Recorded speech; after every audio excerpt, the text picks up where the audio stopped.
विश्वोत्पत्त्यादिहेतवे तापत्रयविनाशाय श्रीकृष्णाय वयं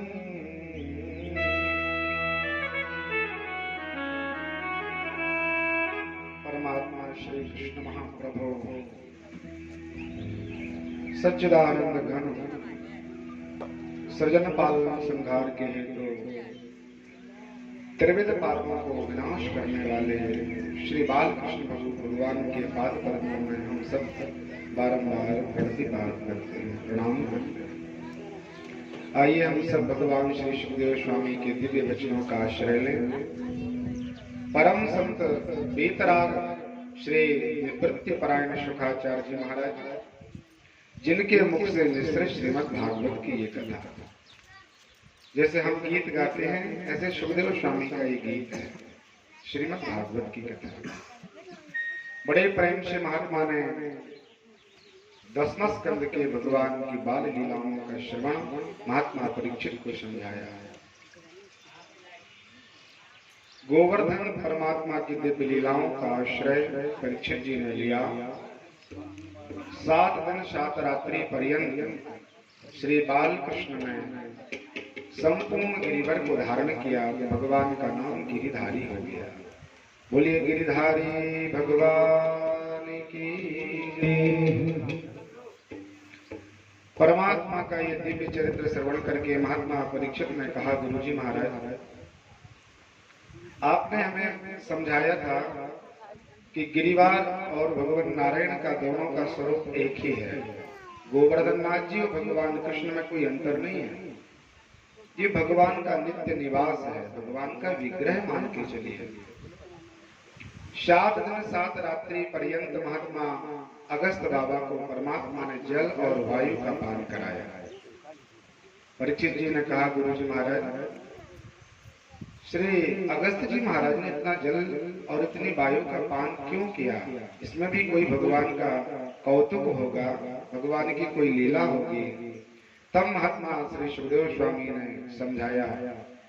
गर्गाचार और गर्ग संहिता में सुंदर कथा आई है। एक बार त्रेता युग का समय था।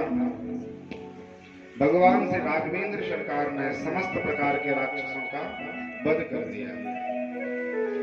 तो राम जी सरकार ने राक्षसों का वध तो किया, लेकिन लंका के जितने भी परिकर थे वो रावण के, वो सब ब्राह्मण जाति के थे। उनकी जाति ब्राह्मण थी। मैया सीता जी ने भगवान राम जी सरकार से कहा कि महाराज जी इतना ब्राह्मणों, उनके परिकरों, उनके परिवार वालों का, नाते पोते सबका आपने वध किया। ब्राह्मण वध तो आपने किया, कोई भी उनका स्वरूप रहा हो, उनका कोई भी कार्य हो, जाति से वो ब्राह्मण थे। इसलिए महाराज जी हम कुछ यज्ञ आदि अनुष्ठान करें, ब्राह्मणों को भोजन कराएंगे तो आचार्यों की कृपा से हमारे उन पापों को हम धो लेंगे। राम जी सरकार ने कहा, ब्राह्मणों का साहस हम नहीं कर सकते, हम पंडित जी लोगों को भोजन नहीं करा सकते, हमारे अंदर वो सामर्थ्य साहस नहीं है। माँ सीता जी ने कहा कि महाराज ऐसा यज्ञ क्यों करते हैं आप अयोध्या के राजा चक्रवर्ती सम्राट हैं, आपके पास इतनी धन संपत्ति है कि इस धन संपत्ति वैभव को देख करके इंद्र और कुबेर आदि लज्जित हो जाते हैं कि हमारे पास ऐसा वैभव नहीं जो राम जी सरकार अयोध्या में सुख भोग कर रहे हैं। इसलिए महाराज जी ब्राह्मणों को भोजन में कितनी व्यवस्था करनी पड़ेगी। थोड़ा सा सीता जी को अहम हुआ अपनी राज सत्ता का। कथा बड़ी सावधानी से सुनिए। जीवन में किसी को भी अभिमान आया, परमात्मा ने उस अभिमान को रहने नहीं दिया। चाहे सुदर्शन चक्र को क्यों ना आया हो, चाहे अर्जुन के लिए क्यों ना आया हो, चाहे हनुमान जी महाराज को क्यों ना हो, किसी के भी जीवन में थोड़ा सा भी अहंकार आया और भगवान ने उसका प्रक्षालन कर दिया। माँ को लगा कि हम राजनंदिनी है, जनक की नंदिनी, और यहाँ राम जी सरकार की पत्नी है, हमारे पास विशाल संपत्ति है। भगवान राम जी से कहा, महाराज जी आप तो चाहे तो 1.25 लाख ब्राह्मणों का भी निमंत्रण कर सकते हैं, हमारे पास अच्छी व्यवस्था है, आप चिंता न करो। प्रभु ने कहा, देखिए 1.25 लाख ब्राह्मण लोग आएंगे, उनकी बड़ी व्यवस्था होगी, उनके भोजन की व्यवस्था व्यवस्था देनी पड़ेगी, फिर उनको विदाई करना है, टीका लगाएंगे, लिफाफा देंगे, तो बहुत ज्यादा व्यवस्था करना पड़ेगा। बार बार भगवान ने मना किया और सीता जी बार बार दुराग्रह करती गई। तब परमात्मा ने कहा ठीक है, हम एक पंडित जी को लेके आएंगे। आपका जब इतना मन है ब्राह्मणों की सेवा का, तो जरूर हम एक ब्राह्मण लेके आएंगे, आप उनकी सेवा कर देंगे। ठीक है महाराज। मैया को लगा कि देखिए एक पंडित जी आएंगे और मुझे क्या इतनी बहुत सारी व्यवस्था। फिर भी परमात्मा ने कहा बड़ी सावधानी से रहना, आपकी व्यवस्था में कोई कमी नहीं होना चाहिए। तो माँ सीता जी ने कहा एक पंडित जी के खाने की व्यवस्था में हम 10,000 व्यक्तियों की भोज्य सामग्री तैयार कराएंगे। एक व्यक्ति को भोजन पाना, 10,000 का भंडारा तैयार हो गया। परमात्मा ने महात्मा अगस्त को याद किया, जिन अगस्त महाराज ने बड़े बड़े कार्य किए। अगस्त जी ने भगवान शिव जी को राम कथा सुनाई थी। हम 33 स्कंद में कथा श्रवण कर रहे थे। अगस्त महाराज ने एक बार समुद्रों से कहा महाराज हमें उस पार जाना है, आप थोड़ा सा मार्ग दीजिए। समुद्रों को अभिमान आया कि देखिए पंडित जी हमसे आग्रह कर रहे हैं, इनको निकलने के लिए हम अलग से जगह बनाएंगे क्या? कहा महाराज जैसे आपको निकलना हो तो निकल जाइए, आप अपने बल पर अपनी विद्या बुद्धि के आश्रय लेकर के पार हो जाए, हम आपको कोई स्थान नहीं देने वाले। तो महात्मा अगस्त का सामर्थ्य देखिए, क्षण मात्र में केशवाय नमः, माधवाय नमः, नारायणाय नमः कहा और सब समुद्रों को धारण कर लिया। ऐसे पंडित अब सबने कहा महाराज जी कृपा कीजिए। तब महात्मा ने समुद्रों को मुक्त किया। एक बार सूर्य भगवान और उदयाचल पर्वत दोनों में ईर्ष्या हो गई। उदयाचल पर्वत ने विचार किया कि देखिए भगवान सूर्य ने मेरी पुत्री के लिए जला दिया, काला कर दिया, इनके तेज रश्मियों के द्वारा हमारी पुत्री के लिए बड़ा कष्ट हुआ, तो मैं इतना प्रभाव बढ़ा लूंगा, इतना आकार बढ़ाऊंगा कि सूर्य उदय नहीं हो पाएंगे। उदयाचल पर्वत बढ़ने लगा, समाचार देवताओं तक पहुंचा, समस्त परिकर सब इकट्ठे हुए। महाराज कृपा कीजिए, यदि ये पर्वत ऐसे बढ़ता चला जाएगा तो जीवन में कभी दिन नहीं आएगा, सर्वत्र रात ही रात रहेगी, कृपा करो। अगस्त बाबा के पाद पद्मों में प्रणाम किया। अगस्त जी ने कहा चिंता मत करिए, अगस्त के चेले हैं उदयाचल पर्वत पहुंचे, अगस्त बाबा को प्रणाम किया। अगस्त जी ने कहा बेटा अभी आप प्रणाम की मुद्रा में रहिए, आशीर्वाद हम लौट के देंगे। आज तक महात्मा अगस्त जी वहां से नहीं लौटे। उन्हीं की कृपा से हमें दिन रात का आभास होता है, अन्यथा दिन का कोई आगमन नहीं होने वाला था। वही अगस्त भगवान राम के स्मरण करने पर पधारे। कहा पंडित जी जीवन में आपने कभी भोजन जितना न किया हो, आज तो आनंद से भोजन पाना है। राम जी ने कहा तो अगस्त बाबा कहने लगे कि महाराज कितना पाना है? बोले जब तक हम आपको इशारा न करें तब तक भोजन से रुकना नहीं है। ठीक है महाराज। अगस्त महाराज को बुलाया गया। सीता जी से कहा कि महाराज पंडित जी तो ये आए हैं, आचार्य का पूजन करो, आप भोजन की व्यवस्था देखिए, हमारा साहस तो नहीं है, हम तो चलते हैं, अपना राज्य काज देखेंगे। सीता जी ने जब महात्मा अगस्त को देखा तो और परेशान हो गई। दुबला पतला सा शरीर, उनका उदर नहीं दिख रहा, पेट बिल्कुल आंख मानो चिपकी हो। तो मैया ने कहा कि ये तो 2-4 पुनी खाएंगे, ये कितना भोजन करेंगे? मैंने व्यवस्था हजारों ब्राह्मणों की की है। बिना मन के मैया थाली परोस करके, व्यंजन तो अनंत थे, अनंत प्रकार की सामग्री मैया ने अलग अलग व्यवस्थाओं में रखी। और महात्मा अगस्त जी से कहा पंडित जी आप भोग लगाइए। आचार्य ने एक मंत्र होता है, उस मंत्र को पढ़ के आप अपने पेट पर 7 बार हाथ घुमा लीजिए और फिर भोजन पाइए। तो लिखा है महाराज भोजन आता जाएगा, आपकी भूख कभी पूरी नहीं होगी। अगस्त बाबा ने मंत्र पढ़ लिया और भोजन पाना प्रारंभ किया। मैया सीता जी ने परोसना प्रारंभ किया। अब माँ को लगा कि हम अकेले सब व्यवस्था कर लेंगे, पंडित जी बहुत ज्यादा भोजन नहीं करने वाले हैं। माता जी को रखने में समय लगता, लेकिन अगस्त बाबा को पाने में समय नहीं लगता। लौट कर देखती तो थाली खाली मिलती। दौड़ सी लगाना मैया सीता जी ने प्रारंभ कर दिया। स्वयं पर जब पूरा काम नहीं हुआ तो अपनी जो इनकी शत्रुघ्न जी की पत्नी है, भरत जी की पत्नी, लक्ष्मण जी की पत्नी, उनको बुलाया, आप लोग आए। लाइन लग गई महाराज परोसने वालों की, और पाने वाला केवल एक ही व्यक्ति है। करते करते फिर शत्रुघ्न की दो बहुएं, उनके बेटों की, लक्ष्मण जी की भी दो, ऐसे 8 बुआएं, उन्होंने भी परोसना प्रारंभ किया। कौशल्या जी के लिए, सुमित्रा के लिए और मां कैकेयी के लिए बुलाया, सब परिकरों को बुलाया, लेकिन अगस्त बाबा अब शांत नहीं होते। भैया ने विचार किया, राघव ने कहा था पंडित जी लोग बड़ी महिमा वाले होते हैं, लेकिन मुझे नहीं पता था कि इतनी महिमा होती है ब्राह्मणों की। अब क्या करें? तब महात्मा अगस्त बाबा का वैभव देख करके माँ सीता जी ने रिद्धि सिद्धि और गणेश बाबा को याद किया। जैसे जब निमंत्रण हम छापते हैं तो सबसे पहले गणेश बाबा का स्मरण किया जाता है। महाराज, हमारे इस कार्य के सभी प्रकार के विघ्नों का विच्छेद करना, समस्त सिद्धि हमें प्रदान करना। गणेश बाबा भोजन बनाने लगे, रिद्धि सिद्धि मैया उसमें अपना प्रभाव डालने लगी। और महाराज बड़ा लंबा समय हो गया, लेकिन अगस्त बाबा एक पल के लिए भी रुके नहीं। मैया पसीना पसीना हो गई। एक बार अगस्त बाबा के पास आई और कहा, महाराज जी ये बताओ, मैंने सुना है शास्त्रों में मध्य पानीयम, आधा जब भोजन हो जाए तो थोड़ा आधा गिलास जल पीना चाहिए। तो पंडित जी हम आपको जलना है क्या? अगस्त बाबा ने कहा, भैया आप चिंता न करो, जब मेरा आधा भोजन हो जाएगा तो मैं अपने आप रुक जाऊंगा, आपसे जल मांग लूंगा। अब माँ सीता जी को लगा कि आचार्य जी का तो आधा भोजन नहीं हुआ, अब क्या किया जाए? अनंत प्रयास किया माँ सीता जी ने, और अपना उस वैभव का जो अभिमान था, माँ का वैभव स्वतः नष्ट हो गया। अभिमान क्षणिक हुआ, अभिमान से हीन हुई माँ, और माँ को लगा कि सच्चे अर्थों में हम करने वाले कोई भी नहीं, जो कुछ लीला ये सब राघव की लीला है। तो राम जी के पाद पद्मों में प्रणाम किया। रामाय राम भद्राय रामचंद्राय वेदसे रघुनाथाय नाथाय सीताय पतये नमः। हे मेरे प्राण वल्लभा, हे मेरे पतिदेव, हे कौशलेंद्र, हे अयोध्या नरेश राम जी सरकार, हमारे अपराधों को महाराज क्षमा करिए।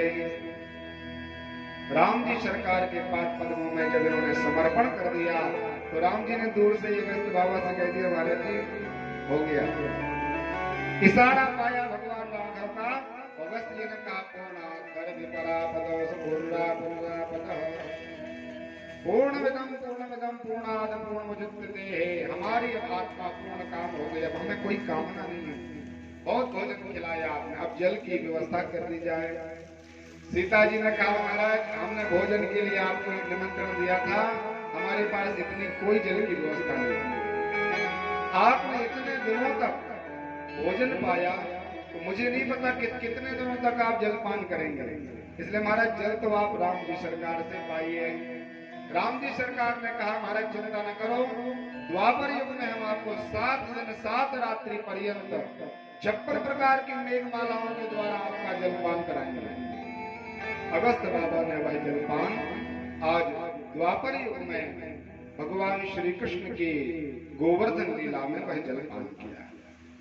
महात्मा तृप्त हुए। यहाँ श्री सुखदेव स्वामी ने परीक्षित को कहा, राजन गोवर्धन भगवान का दर्शन, नाम लेना, उनकी परिक्रमा करना हमें आवागमन के चक्कर से मुक्त कर देता है। पुनरपि जननम पुनरपि मरणम पुनरपि जननी जठरे शयनम, ये चक्कर छूट जाता है। क्योंकि जो यमुना मैया है, जो वृंदावन है, जो गोवर्धन नाथ भगवान है, ये भगवान का नित्य निवास गोलोक में है, हर समय वहां पर ये रहते हैं। गोवर्धन नाथ जी हैं, यमुना जी हैं, मधुबन है, वहां भगवान आज भी अनंत काल से राज करते हैं। ये क्रीड़ा भगवान की अनंत काल से चल रही है, लेकिन कुछ पल के लिए, कुछ समय के लिए भक्तों को आनंद प्रदान करने के लिए वह शाश्वत विग्रह परमात्मा इस धराधाम पर है। महात्मा लोमश के श्राप के कारण गोवर्धन नाथ जी का एक एक कण प्रत्येक वर्ष, प्रत्येक दिन, प्रत्येक पल क्षरण होता जा रहा है। लोमश बाबा जिनके शिष्य का नाम सुमेरु पर्वत है, इनका सबसे छोटा बेटा था ये गोवर्धन नाथ। महात्मा लोमश ऋषि आए और कहा, महाराज जी आपका ये छोटा बेटा मुझे बड़ा प्रिय लग रहा है। हम बनारस में रहते हैं और वाराणसी में तो आनंद वन है, वहां पर कोई पर्वत नहीं है, तो आपका ये बेटा मुझे बड़ा प्रिय लग रहा है, इसलिए ऐसा करो आप ये हमें प्रदान कर दो। अब सबसे छोटा बेटा था, स्नेह बहुत था, लेकिन कहा गुरु जी महाराज आप बेटे ही से पूछ लो। तो गिरिवर से पूछा, गोवर्धन नाथ से पूछा कि बेटा हमारे साथ बनारस चलना चाहते हो क्या? तो गिरिवर ने कहा कि देखिए महाराज हमारी एक शर्त रहेगी, आपको लेके चलना है, हम बिल्कुल चलेंगे, लेकिन एक बार जहां आप हम उतार देंगे रख देंगे फिर मैं उठने वाला नहीं, उठूंगा नहीं। क्या ठीक है?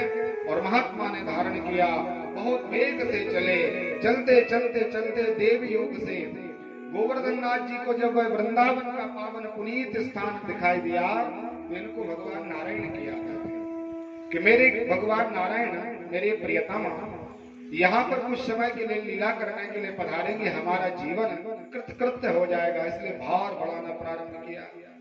उसी समय महात्मा को लघु शंका आई, इन्होंने अपनी शर्त को विस्मृत किया और पर्वत को स्थापित कर दिया कि थोड़ा सा 2 मिनट रख के फिर से लेके चल देंगे।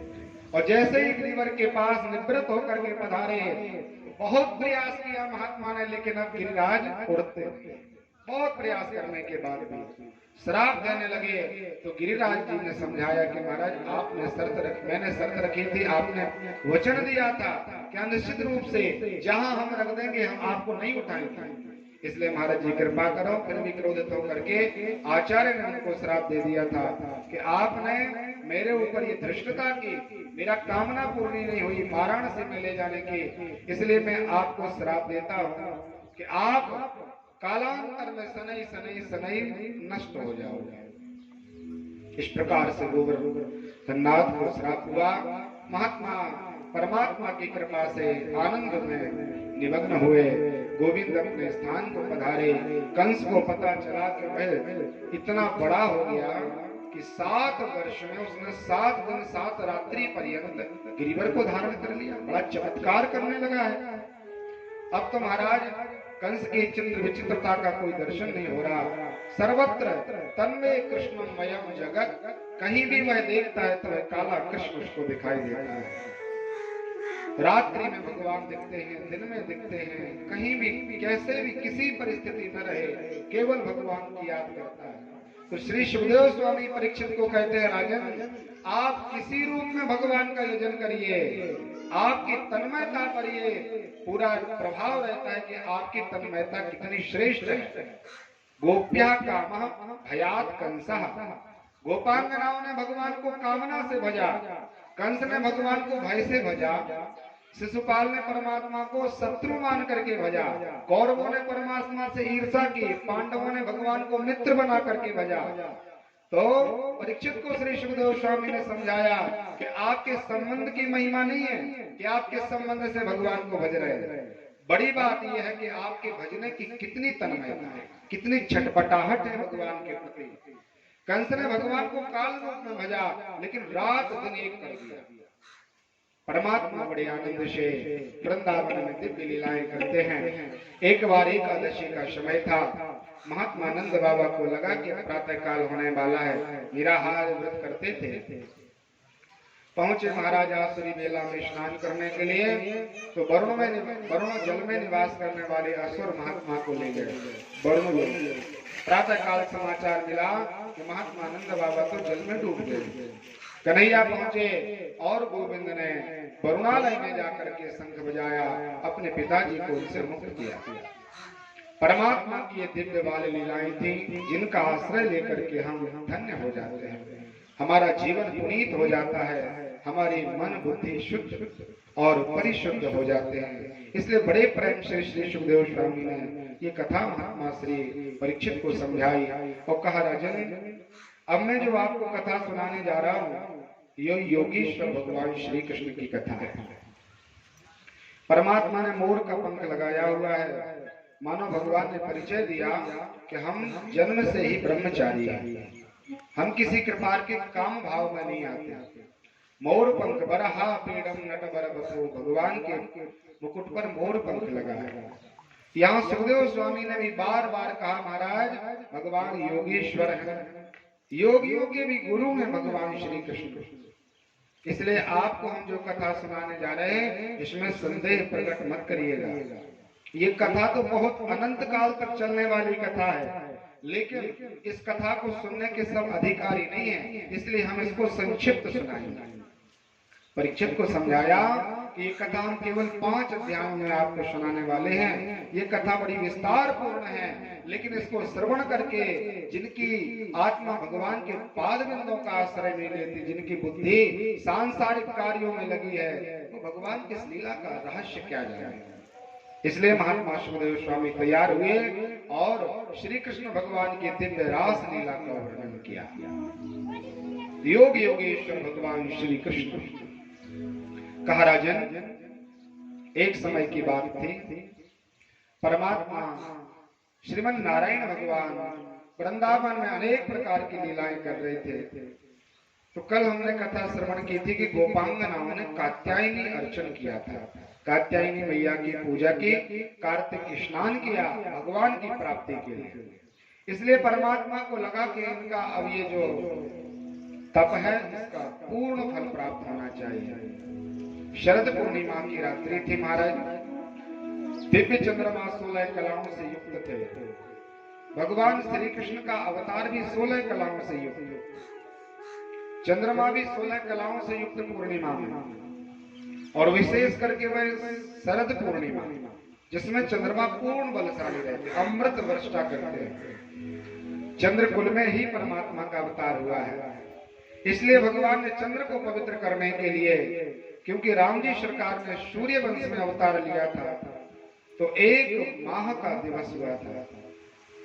मास दिवस का दिवस भाव मरम न जाने कोई। उलाहना की थी चंद्रमा ने कि महाराज हमने आपका क्या बिगाड़ा जो हमें अवसर नहीं मिल रहा है। तो गोविंद ने आशीर्वाद दिया था कि थोड़ा इंतजार करिए, यहाँ सूर्य के लिए 1 महीना मिला, हम आपको 6 महीने प्रदान करेंगे। तो यहाँ 6 महीने की रात्रि हुई महाराज, विचार करिए। वह शरद पूर्णिमा की दिन रात्रि का समय 8 बज रहे होंगे, चंद्रमा संपूर्ण किरणों से सुसज्जित हैं। भगवान श्री कृष्ण जी ने मुरली को उठाया और सुंदर यमुना कुंड में प्रवेश किया। यमुना के पास जाकर के भगवान ने एक वृक्ष का आश्रय लिया। श्री कृष्ण भगवान सुंदर कदम के वृक्ष पर चढ़ जाते हैं और मुरली का नाद प्रारंभ किया। कल हमने जो मुरली सुनी थी उसमें श्री सुखदेव स्वामी ने परीक्षित को समझाया था, राजन सर्व रूप मनोहरम, ये जो मुरली बजी है ये संसार को मनोहर करने वाली है। ऐसा कोई व्यक्ति नहीं था जो मोहित ना होगा और जिसने वो मुरली श्रवण ना की हो। लेकिन आज परमात्मा ने जो वेणु का स्वर छेड़ा है उसमें एक का नाम लिया, जिसको परमात्मा ने पुकारा है उसी के कानों में भगवान की मुरली की वेणु का स्वर आया और वह दौड़ करके परमात्मा के स्वागत के लिए दौड़े। बाई घड़ी धन्य जहां बांसुरी ने जन्म लिया, बाई घड़ी धन्य जहां वो कृष्ण हाथ आई थी, बाई घड़ी धन्य जहां गोपी संग नृत्य कियो, बाई घड़ी धन्य जहां ललता सुहाई थी। ब्रज की ये गोपी गोपी उम्र ही की थोड़ी थोड़ी, एक आंज हो न पाई थी, ठाणे रव कन्हाई बलभद्र जी के भाई, निक ऐसी तो बजाओ जैसी बादल बजाई थी। कोई गोपी उस समय अपने आंख में अंजन लगा रही थी, काजल लगा रही थी, और उसका नाम जब परमात्मा की वेणु से निकला तो एक आंख में काजल लगा है, एक में नहीं लगा पाया, दौड़ लगा दिया। भागवत जी में लिखा है कोई गोपी अपने घर में चौका दे रही थी गाय के गोबर से, तो हाथ में गाय का गोबर लगा हुआ था, अपना नाम श्रवण किया और तन्मयता से दौड़ लगा दिया। कोई गोपी अपने गोदी में अपने बालक को स्तनपान करा रही है, कोई गोपी अपने पतिदेव के पाद पद्मों को दबा रही है, कोई गोपी अपने सास ससुर की सेवा में है, लेकिन जिसका नाम परमात्मा ने लिया और दौड़ लगाना प्रारंभ किया। हजारों की संख्याओं में गोपांगनाएं भगवान के पास पहुंची। शाम का समय था, भगवान पिता रात्रि सरदो फुल्य मल्लिका, वीक्षरन्तो मनश्चक्रे योग मायामुपाश्रिता। परमात्मा ने योग माया को बुलाया, भगवती जो प्रकृति है उनको बुलाया का सर्वत्र अपना प्रभाव फैला लिया। योग माया का भगवान नारायण ने आश्रय लिया। गोविंद ने विचार किया गोपांगनाओं का आगमन होने वाला है। परमात्मा स्वागत के लिए तैयार हुए और देखा हजारों की संख्या में गोपी आई हैं। तब भगवान ने कहा स्वागतम भो महाभागा प्रियं किं करवाणि वा ब्रजस्यानामयं कश्चित् ब्रूतागमनकार। पहले कहा स्वागतम हो महाभागा। भगवान श्री कृष्ण जी ने विचार किया कि आज जो तुम लोगों को आनंद हम प्रदान करने वाले हैं, ये आनंद नारद जी को भी नहीं मिला। कथा बहुत सावधानी से सुने। यह आनंद मैंने वशिष्ठ को प्रदान नहीं किया, यह आनंद विश्वामित्र को नहीं मिला, यह आनंद सनकादिक ऋषियों को नहीं मिला, जो आनंद आज आप लोगों को मिलने वाला है। इसलिए महाभाग कहा, हे महाभाग, हे महाआत्माएं, आज आकर के हमारे चरणों में आप आई हैं, इसलिए बड़ा सुंदर स्वागत है। परमात्मा ने विचार किया कि देखिए ये रास की लीला आत्मा और परमात्मा का मिलन। जैसे आत्मा, जैसे एक छोटा सा बेटा बिंब में किसी शीशे में अपना स्वरूप देखता है, उसी के साथ खेलना प्रारंभ कर देता है। कितना सहज दृष्टांत श्री सुखदेव स्वामी ने दिया। सामने कांच लगा हो, छोटा सा बालक हो, उसको लगता है सामने भी वही बैठा है और उसके साथ उसको दूध पिलाने लगता है, उसको मक्खन खिलाने लगता है, उससे लिपटना प्रारंभ करता है। वो ये बोलता तो सामने वाला भी बोलता है, इसलिए बड़ा प्रसन्न होता है। ऐसे ही परमात्मा अपने ही प्रतिबिंब अर्थात आत्माओं के साथ रमण करने के लिए गोविंद तैयार हुए। फिर प्रभु ने विचार किया इनकी परीक्षा लेनी चाहिए, तो भगवान ने कहा ब्रूतागमन कार्य का आप लोग आइए, बड़ा स्वागत है, लेकिन आप ये बताओ आने का कारण क्या है। गोपियों ने विचार किया धन्य है महाराज, जैसे आप किसी को निमंत्रण दें और उस स्थिति पर व्यक्ति पहुंच जाए आपके घर भोजन के लिए, और फिर जब घर में कोई आ जाए तो आप कहें महाराज कैसे पधारे बताइए, सामने वाले की क्या मनोदशा रहेगी कि पहले तो निमंत्रण देके आपने बुलाया मुझे और अब जब मैं पहुंचा तो आप कहते हो कि आने का कारण क्या है। गोपांगनाओं ने कहा महाराज हमने मां कात्यायनी का अर्चन किया, आपने कृपा की, आपने हमें आश्वासन दिया था कि निश्चित रूप से हम आपकी कामनाएं पूरी करेंगे, इसलिए हम आपके पाद पद्मों में चले आए। प्रभु ने कहा देखिए आपने रात्रि का दर्शन कर लिया, यमुना पुलिन को देख लिया, आपने यहाँ के विचित्र राकेश रंजनम भगवान चंद्र की किरणों का आश्रय ले लिया, आप अपने घर चले जाओ, क्योंकि आपका एक ही धर्म है, एक ही धर्म एक व्रत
परमात्मा ने गोपांगनाओं को कहा कि देखिए आपका क्या धर्म है, बहुत सावधानी से सुनिए।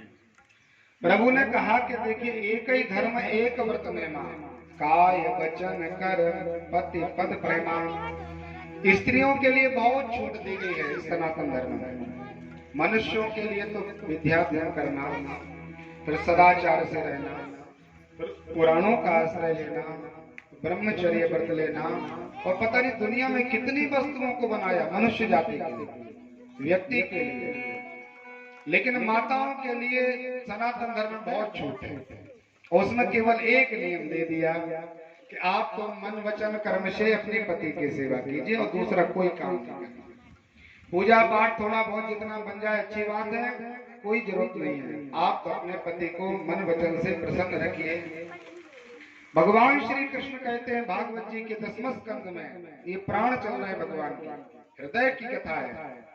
कहा कि देखिए वृद्ध रोग वश अरु जड़ धनहीना, जो वृद्ध हो यदि संयोग से आपको ऐसा पति प्राप्त हो जाए जो आपसे 2500 वर्ष ज्यादा बड़ा आयु का हो, तो रोगी हो, जीवन का रोग उसको ग्रहण किया हो, जघन्य रोग से पीड़ित हो, धनहीन हो, जीवन में कोई किसी प्रकार की उसके पास धन की व्यवस्था ना हो,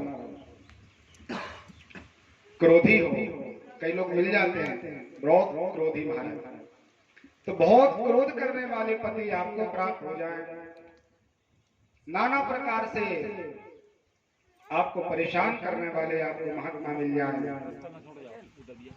ऐसे दीन आदि पति को भी प्राप्त करके जो माताएं मन वचन किसी भी प्रकार से उनको यदि असंतुष्ट करती हैं तो उनको अनेक प्रकार से रौरव नरकों की प्राप्ति होती है।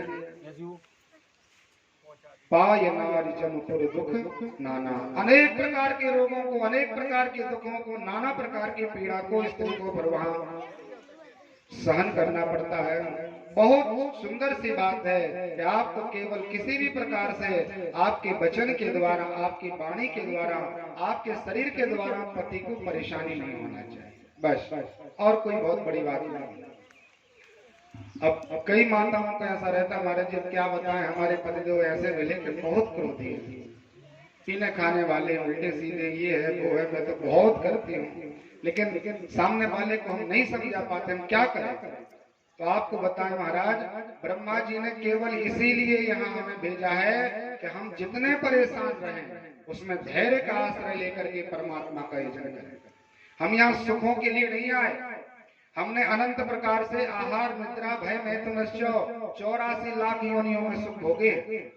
बहुत सावधानी से सुनना, यहाँ सुख की कामना से हमारा जीवन नहीं आया, यहाँ तो केवल तपने के लिए, तपस्या के लिए हमारा शरीर बना हुआ है। जितना आप तप सकें, जितना त्याग कर सकें, विपरीत अवस्था प्राप्त होती है हर जगह। माता पिता बिल्कुल सज्जन होंगे, संत होंगे, तो उनका बेटा दारू पीने वाला निकल आएगा। पत्नी बिल्कुल सीधी सादी होगी तो निश्चित रूप से पति थोड़ा तेज मिलेंगे, बिल्कुल ये पक्की बात है, 100% कन्फर्म है। और यदि पति बिल्कुल सीधे साधे होंगे तो माता जी बड़ी काली का रूप होंगी, ये निश्चित रूप से। इसलिए विपरीत अवस्था भगवान ने हमें प्रदान की है कि ऐसी विषम परिस्थिति में रह के यदि हम समभाव को प्राप्त हो जाए तब हम सच्चे अर्थों में भक्त हैं। सीधे सीधे में तो सब भगवान का भजन कर लेते हैं, अच्छा सब चल रहा हो तो महाराज कोई चिंता नहीं, भगवान के बहुत आस्तिक भक्त हैं, भगवान की खूब भक्ति करते हैं। और थोड़ा सा कुछ हो जाए, अभी मैंने एक समाचार पत्र में पढ़ा कि कोरोना काल में एक माता की पतिदेव मृत्यु को प्राप्त होकर 45-50 वर्ष की अवस्था उनकी रही होगी। उसने अपने मन से पूरा प्रभाव, पूरा योग बल लगाया, धन लगाया कि हमारे पतिदेव के प्राण बच जाए, लेकिन उनकी अवस्था पूरी हो चुकी थी, वो मृत्यु को प्राप्त हो गए। तो महाराज मैंने पढ़ा है कि जितने भी उसके घर में भगवान थे, जितनी फोटो रखी थी, जितना भगवान का पूजन का सामान था, सब उसने सड़क में फेंक दिया, पूरा बाहर डाला, दूर से फेंका, भगवान का पैर निकल गया, परमात्मा के नेत्र अलग हो गए। तो ये अज्ञानता नहीं है तो क्या है? इसमें भगवान का दोष नहीं है, किसी न किसी समय में आपने ये अशुभ कर्म किया जिस कारण से आज दोनों में विच्छेद हो गया। इसलिए बड़ी सावधानी से, जब समय परमात्मा ने दिया, बहुत ज्यादा कुछ नहीं करना, केवल पति को प्रसन्न करना है और आनंद से जीवन जीना है। ये सब कथा भगवान ने गोपांगनाओं को समझाई कि आप अपने घर चले जाओ, घर जाकर के अपने पति की सेवा करना। आज रात्रि में तुम परपुरुष के साथ चली आई, तुम्हें लज्जा नहीं आती क्या? गोपांगनाओं ने कहा महाराज जी, यदि हम चले भी जाएंगे तो करवाम किंबा लौट करके हम जाएंगे तो हमारे हाथ काम नहीं करेंगे, पैर उस तरफ चलने के लिए तैयार नहीं, मेरा मन आपके पाद पद्मों में लग चुका है। एक गोपी बहुत बुद्धि और विद्या श्रेष्ठ थी, उसने कहा महाराज और कथाएं सुनाओ। तो भगवान ने अनुसुईया मैया की कथा सुनाई, जिसने त्रिदेव को अपने पातिव्रत धर्म के प्रभाव से, जब भगवान आए थे भगवान ने कहा था कि हम आपके निर्वस्त्र होकर के दर्शन करके भोजन पाएंगे, तो मैया ने त्रिदेवों को प्रणाम नहीं किया, भगवान शंकर की आराधना नहीं की। अनुसुईया मैया ने विष्णु भगवान को प्रणाम नहीं किया, अनुसुईया मैया ने भद्रकाली मैया को भी कभी नमस्कार नहीं किया, केवल अपने पति के पाद पद्मों में नमस्कार किया त्रि महाराज से, और कहा महाराज यदि मैंने मन वचन कर्म से आपके पाद पद्मों का आश्रय लिया हो तो त्रिलोकी के नाथ त्रिदेव आज तत्काल एक महीने के बालक बन जाएं, बिल्कुल छोटे छोटे बच्चे बना दिए। ऐसी एक सावित्री मैया हुई जिन्होंने धर्मराज से लड़ाई की और अपने सत्यवान नाम के पति को 500 वर्ष की आयु प्रदान की, केवल पातिव्रत धर्म के कारण। तो एक गोपी कहने लगे पंडित जी आपने बहुत अच्छी कथा सुनाई, कन्हैया से आप बहुत अच्छी कथा सुना रहे, एक हमारी कथा सुनाई। परमात्मा ने कहा सुनाइए। तो उसने कहा महाराज जैसे आपने कथा सुनाई है पति पत्नियों की, ऐसे हमारी भी एक छोटी सी कथा है कि एक देवी का विवाह हुआ, नया नया विवाह था, पति पत्नी दोनों ग्रस्त जीवन में प्रवेश किए, 2-4 महीने व्यतीत किए, आनंद से दोनों में बड़ा स्नेह प्रेम था। काल के कारण वहां पर महामारी आई, दुर्भिक्ष आया, कोई धन कमाने की व्यवस्था नहीं बची, तो पति ने कहा कि ऐसा करो आप आनंद से धर्म से अपने घर में रहना, हम विदेश जाकर के कुछ धन इकट्ठा करके लाएंगे, हम आनंद से जीवन निकालेंगे। इस देवी ने कहा महाराज हम आपके बिना एक मिनट नहीं रह सकते, इसलिए या तो हमें आप साथ ले चलिए या महाराज यही रहेंगे। बार बार उसने जब ऐसा समझाया तो पति ने कहा देखिए कुछ समय की बात है, अपने धर्म का आश्रय लें और हम जल्दी लौट के आएंगे। उसने अपनी एक फोटो दे दी, चित्र दे दिया, और पत्नी को चित्र दे के कहा कि इसका आश्रय लेना, आपको जब मेरी याद आए तो इस चित्र को देखते रहना, समय निकाल लेना। थोड़ी सी व्यवस्था करके वो चला गया इसके खाने पीने की, और 1 महीने बाद बहुत सारा धन कमा के लौटा।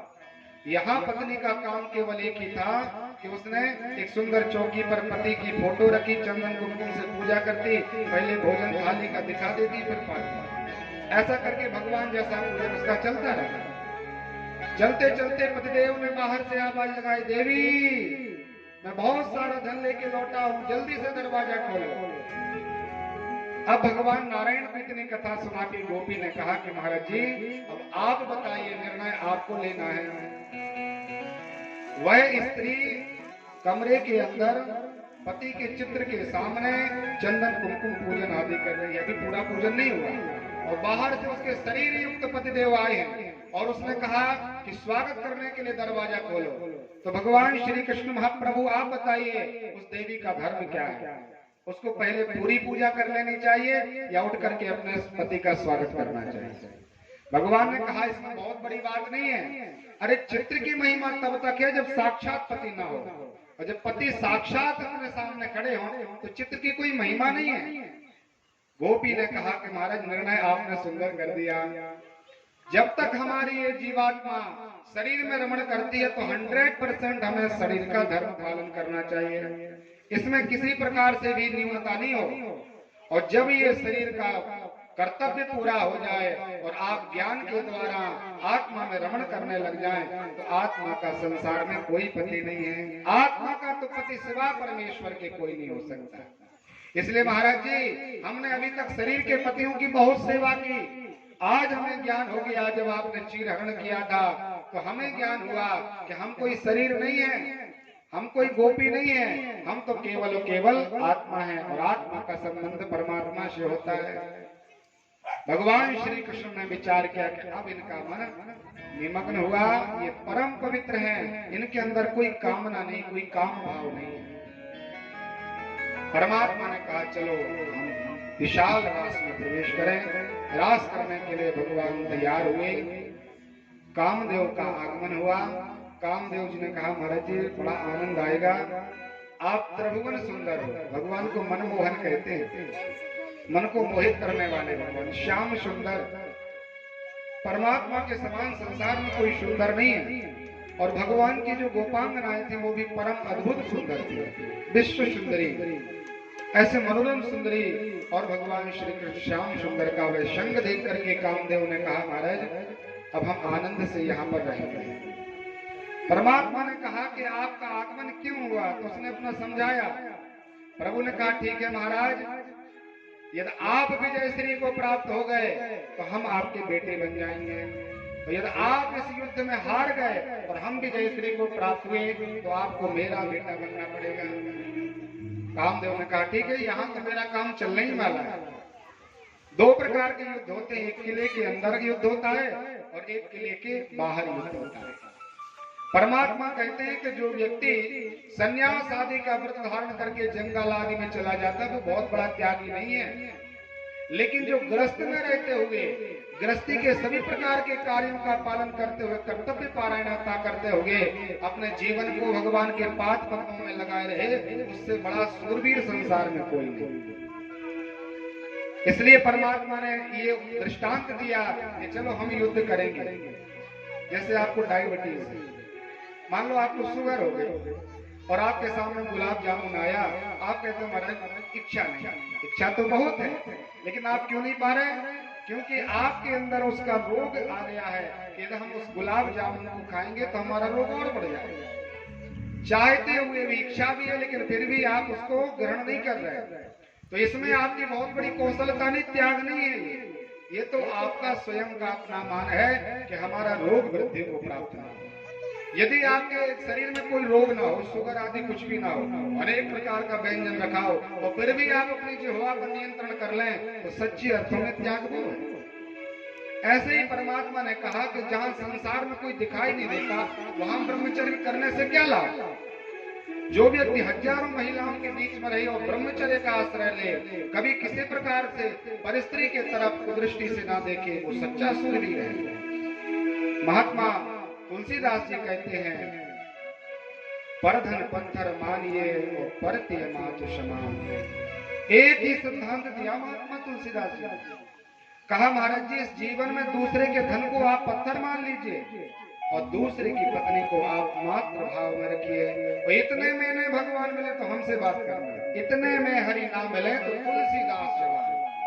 मैं भगवान राम जी की शपथ खा के कहता हूँ कि दोनों सिद्धांतों का आपने पालन किया तो परमात्मा तत्काल दर्शन दे देंगे। भगवान नारायण ने इस प्रकार से दिव्य ज्ञान प्रदान किया। गोपांगनाएं द्रवीभूत हुई और आनंद के साथ भगवान ने कामदेव से कहा कि तुम अपना जितना प्रभाव हो अपना प्रभाव फैला देना और मैं अपना नियंत्रण देखता हूँ। परमात्मा ने दिव्य राश में प्रवेश किया। एक गोपी की बिल्कुल पट्टी पुरानी और अनेक छिद्रों से युक्त एक छोटी सी चुनरी आती है। उस चुनरी को उस गोपी ने यमुना की बालू पर बिछा दिया और बिछा करके कहा कृष्ण भगवान हे नारायण हे आराध्य आप इस पर विराजमान हो जाइए। तो परमात्मा को एक क्षण नहीं लगा, तत्काल भगवान उस पर ऐसे बैठ गए जैसे बड़े मखमल के गद्दे पर बैठ रहे। श्री सुखदेव स्वामी परीक्षित को कहते हैं राजन भगवान नारायण कुछ देखते नहीं है सिवाय प्रेम के। गोपालांगण कर दमो विहर से विप्रात भरे लज्ज से ब्रूहि गोवर्धनो देयो विप्रार नैव गुणता। भगवान श्री कृष्ण महाप्रभु का वैभव बताया। गोपांगा नाम गोपी यदि कहती है कन्हैया मेरी पनैया को उठा दो तो भगवान उसकी पादुकाओं को उठा के देते हैं। और बड़े बड़े पहुंचे हुए महामंडलेश्वर संत महात्मा लोग भगवान को हजार स्तुतियों के द्वारा परमात्मा को पुकारते हैं तो भगवान वहां पर मौन विधम सत्यता मौन हो जाते हैं। भगवान वहां कुछ बोलते नहीं। अनंत गोपांगनाएं भगवान के स्वागत में हैं। हजारों प्रकार से ब्राह्मण पंडित जी लोग संत लोग भगवान को अपने हृदय की कमलासन प्रदान करते हैं कि भगवान एक बार मेरे हृदय रूपी कमल पर विराजमान हो जाइए। और भगवान को वहां जाने में संकोच होता है। भगवान उस कमलासन को ग्रहण नहीं करते। तो यहाँ पटी पुरानी चदरिया है जिसमें कोई वैभव नहीं, और गोविंद ने उसको कमल से भी श्रेष्ठ मान करके तत्काल आश्रय लिया। श्री सुखदेव स्वामी ने परीक्षित को कहा, राजन मिलहि न रघुपति बिना अनुरागा, किए योग जुग जप ज्ञान विरागा। परमात्मा सर्वांतर्यामी है, भगवान को बिना प्रेम के प्राप्त नहीं किया जा सकता। राम ही केवल प्रेम प्यारा, जान ले जो जानन हारा। प्रेम का आश्रय होना चाहिए। गोपांगनाओं ने कपट त्याग करके निर्मल भाव से भगवान का आश्रय लिया। गोविंद दिव्य उस सिंहासन पर आरूढ़ हुए। चारों तरफ से गोपांगनाओं ने भगवान को घेर लिया। एक नीलमणि हजारों स्त्रियों के बीच में परमात्मा ने कहा, बताओ कैसा राज करना है। कहा, महाराज आपका जो नियम हो, आपको परेशानी ना हो, तब सुखे सुखित्वम इति प्रेम लक्षणम। हमारा प्रियतम सुखी रहे, यही प्रेम की पराकाष्ठा। गोविंद ने कहा ठीक है, और परमात्मा ने गलवैया डाली। अनंत रूप में भगवान प्रकट हुए और रास करना भगवान ने प्रारंभ कर दिया। रास बड़ा भाव, बड़े सुंदर भाव से गोविंद ने यह भाव देखा कि देखिए इनके अंदर अब तो कोई कामना नहीं रही। तो एक गोपी के मन को भगवान ने टटोल लिया, क्योंकि भगवान से कुछ छुपा नहीं है। और उसके अंदर भाव था कि देखिए श्री कृष्ण भगवान मेरी सुंदर सुंदर चमनी पर प्रसन्न होकर के हमारे साथ साधारण पुरुष की तरह गलवैया डाल करके नृत्य कर रही है, त्रिभुवन पति है। भगवान को लगा कि इनके अंदर थोड़ा सा अपने स्वरूप का अभिमान आ गया। तो गोविंद ने राधा जी को लिया और रास का त्याग कर दिया। नितांत एकांत में जाकर के भगवान नारायण राधा जी के साथ रास करने लगे। भागवत जी में स्पष्ट रूप से राधा जी का नाम तो कहीं नहीं है, लेकिन संकेत में हजारों जगह राधा जी को याद किया श्री सुखदेव स्वामी ने। राधा जी परम बल्लभा है श्री सुखदेव स्वामी की। सुखदेव महाराज शिष्य हैं और राधा रानी उनकी गुरु बाबा है। जब राधा रानी को याद करते हैं, अपने गुरु को याद करते हैं, तो महात्मा सुखदेव जी समाधिस्थ हो जाते हैं। इसलिए स्पष्ट रूप से राधा जी का नाम नहीं लिया। राधा एक बड़ा मंत्र है महाराज, राधा परम मंत्र है। राधा से बड़ा कोई मंत्र नहीं हो सकता। वो आजकल व्यक्ति व्यंग में ही कहने लगे राधे राधे महाराज जी। पहले क्या चलता था? सीताराम पंडित जी, राम राम महाराज जी। आज भी वृंदावन में राम राम चलता है, और राम राम कहने में कोई व्यंग नहीं कर सकता, कोई भी हो।